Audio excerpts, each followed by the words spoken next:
Voilà, Pycnandra acuminata, c'est une vedette de la flore calédonienne.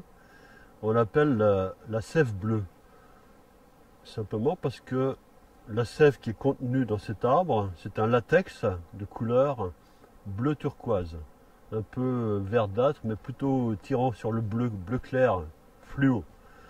Alors cette couleur, elle est due à une concentration assez ahurissante en nickel, si bien qu'on peut dire qu'il détient le record mondial de la teneur en nickel dans ses tissus, cet arbre.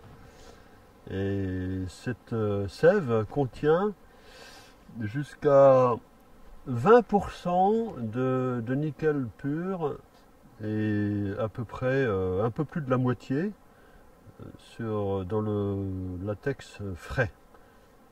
Donc 20%, ça donne un latex sec.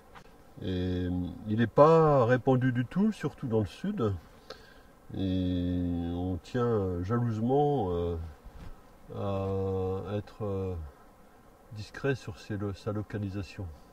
Parce que le problème, c'est que si si trop de gens savent où il est, chacun veut essayer d'entailler jusqu'à ce que l'arbre meure totalement exsangue. Il n'a plus de sève et il meurt, les gens ne s'en rendent pas compte. Donc on veut rester discret. Cet arbre a fait fantasmer tous les spécialistes et certains ont émis l'hypothèse d'essayer de le planter massivement dans les terrains nickelifères pour ensuite le récolter un peu comme du maïs et ensuite de le griller pour en tirer le nickel. Ce serait une sorte de métallurgie douce.